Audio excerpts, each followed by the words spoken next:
Good morning student. आज हम 10th class का चैप्टर नंबर 6 शुरू करेंगे। ट्रायंगल इसके अंदर है ना, हम दो चीज़ों के बारे में पढ़ेंगे, एक कॉन्ग्रुएंट्स के बारे में और एक सिमिलर फिगर्स के बारे में। कॉन्ग्रुएंट्स क्या होती हैं? If they have same size, same shape and same size. कोई भी चीज़ कॉन्ग्रुएंट है ना, उसका शेप भी सेम होगी, मतलब उसकी जो दो चीज़ हैं उनकी शेप भी क्या होगी, सेम होगी, और उनका साइज भी क्या होगा, सेम होगा। और सिमिलर क्या होती हैं कि मतलब उनका शेप तो सेम होगी लेकिन उनका साइज का सेम होना कोई ज़रूरी नहीं है। जैसे सर्कल है तो एक सर्कल हमें छोटी मिल गई, एक हमें बड़ी मिल गई, तो क्या है, शेप तो उनकी क्या है, सेम है, लेकिन उनका साइज एक छोटी हो सकती है और एक बड़ी हो सकती है, तो उसको बोलते हैं हम सिमिलर फिगर। इसके बेस पे ही क्वेश्चन है। देखो, ऑल जो कॉन्ग्रुएंट फिगर होते हैं ना वो सिमिलर होते हैं, बट जो सिमिलर फिगर होते हैं ना उनका कॉन्ग्रुएंट होना कोई ज़रूरी नहीं है। ठीक है, ऑल जो कॉन्ग्रुएंट फिगर होते हैं वो सिमिलर होते हैं, क्योंकि इसके अंदर तो शेप और साइज दोनों चीज़ें होती हैं, तो इसके अंदर शेप भी आ गई तो क्या हो गया, ये सिमिलर हो गए। लेकिन जो सिमिलर फिगर होते हैं वो कॉन्ग्रुएंट नहीं होते। एग्जाम्पल देखो,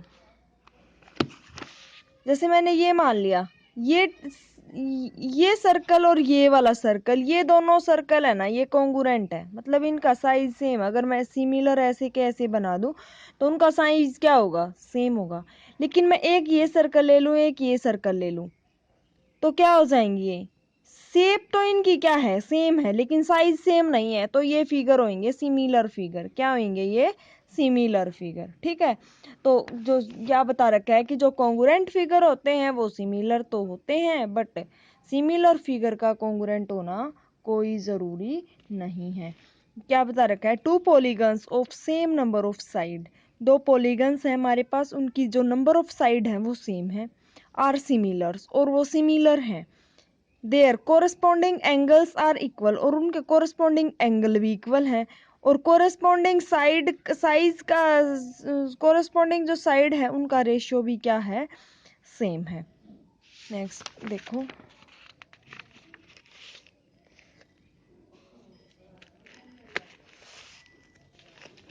to polygons of the same number of sides, दो पॉलीगन है अगर सेम नंबर ऑफ साइड है और वो सिमिलर हैं, तो जो कोरस्पॉन्डिंग एंगल्स होंगे वो क्या होंगे, इक्वल होंगे, और जो कोरस्पॉन्डिंग साइड्स होगी उनका भी रेशियो क्या होगा, सेम होगा। अगर सिमिलर हैं तो उनके कोरस्पॉन्डिंग एंगल इक्वल होंगे और उनकी साइड का जो रेशियो होगा वो भी क्या होगा, सेम होगा। देखो, fill in the blanks using correct words, give in brackets. All the circles are, all जो सर्कल होते हैं वो कैसी होती हैं, एक हमने ये मान लिया, एक बड़ी वाली सर्कल मान ली, शेप तो सेम होगी हर सर्कल की, लेकिन उनका साइज इक्वल होगा तो कॉन्ग्रुएंट हो जाएगी, अगर अनइक्वल होगा तो सिमिलर हो जाएगी। तो इसने तो ऑल बता रखी है, ऑल सर्कल की बात है, छोटी भी हो सकती है, बड़ी भी हो सकती है, सिमिलर भी हो सकती है, नॉन सिमिलर भी हो सकते हैं। तो हम क्या करेंगे, इसके ऊपर कौन सा निशान लगाएंगे, सिमिलर वाला लगाएंगे। ऑल जो स्क्वायर होते हैं वो कैसे होते हैं, वो भी सिमिलर होते हैं, उनका भी जो साइज होता है वो डिफरेंट डिफरेंट होता है, शेप तो हर स्क्वायर की सेम होती है, तो ये वाला लग जाएगा similar. All fill in the blanks triangle are similars, all जो इक्विलेटरल ट्रायंगल्स होती हैं वो क्या होती हैं, सिमिलर होते हैं, इनकी तीनों साइड इक्वल होती हैं, तीनों साइड साइज कुछ भी मिल सकता है, लेकिन हर जो इक्विलेटरल ट्रायंगल होती है वो क्या होती है, सिमिलर होती है। Two polygon of same number of sides are similar, अगर दो पॉलीगन हैं उनकी same number of side similar हैं तो जो कोरस्पॉन्डिंग एंगल्स होंगे वो क्या होंगे, इक्वल होंगे, हमने रिजल्ट पढ़ा है अभी अभी। और जो कोरस्पॉन्डिंग साइड्स होंगी वो भी क्या, उनका जो रेशियो होगा वो क्या होगा, इक्वल होगा, इक्वल प्रोपोर्शन की मिलेंगी वो। Give two different examples of pair of, मतलब दो एग्जाम्पल्स देने हमें सिमिलर फिगर और नॉन सिमिलर फिगर के, सिमिलर फिगर और नॉन सिमिलर फिगर के। सिमिलर फिगर क्या होंगे, इस टाइप के होंगे जिनकी क्या होगी, शेप सेम होगा लेकिन जो साइज होगा वो क्या होगा, डिफरेंट होगा। नॉन सिमिलर फिगर, एक हमने ये सर्कल मान लिया, एक हमने स्क्वायर मान लिया, ये कैसे फिगर है, नॉन सिमिलर फिगर्स। नेक्स्ट देखो, state whether the following quadrilaterals are similar और नॉट। हमें बताना है कि इनमें से कौन सी क्वाड्रिलेटरल सिमिलर है और कौन सी सिमिलर नहीं है। देखो नॉट सिमिलर, तो ये दोनों क्या हैं, सिमिलर है या नहीं है, नहीं है, क्योंकि ये क्या है, स्क्वायर है। इनकी साइड सेम है लेकिन एंगल के बारे में कुछ भी नहीं बता रखा, ठीक है, तो ये क्या नहीं है, सिमिलर नहीं है। नेक्स्ट देखो, similarity of triangle. Two triangles are similar. अगर दो ट्रायंगल मेरी कैसी हैं, सिमिलर हैं।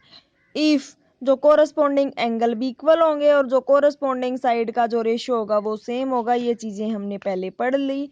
और ये आगे क्या बता रखा है, ratio of any two corresponding sides in two equiangular triangles is always the same. इसने बोल रखा है अगर रेशियो लें अगर दो कोरस्पॉन्डिंग साइड का इक्वी एंगुलर ट्रायंगल का, वो भी क्या होगा, हमेशा सेम होगा। थ्योरम देखो क्या बोलती है, if a line drawn if a line drawn to one side of the triangle, अगर एक लाइन ड्रॉ करते हैं ट्रायंगल के एक साइड में, to intersect the two other side of the distinct point, तो वो अदर डिस्टिंक्ट पॉइंट को क्या करेगी, इंटरसेक्ट करेगी। And the other two sides are divided in the same ratio, और वो उनको सेम रेशियो के अंदर क्या करेगी, डिवाइड करके। ऐसे अगर हम एक लाइन लेंगे तो इनका जो रेशियो होगा वो क्या होगा, सेम होगा। अगर हम एक कोई पैरेलल लाइन ड्रॉ करते हैं ट्रायंगल के बीचों बीच मतलब इंटरेक्ट करवाते हैं, तो उनके बीच का जो रेशियो होता है वो क्या होता है, सिमिलर होता है। देखो, if a line divided any two side of A triangle in same ratio, अगर कोई लाइन है अगर वो सेम रेशियो के अंदर डिवाइड कर रही है, then line is parallel to third side, तो वो तीसरी साइड के क्या होगी, वो पैरेलल होगी। अगर लाइन डिवाइड कर रही है any two side of triangle in the same ratio के अंदर, तो लाइन क्या होगी, हमारी थर्ड साइड के पैरेलल होगी। नेक्स्ट एक्सरसाइज हम कल करेंगे।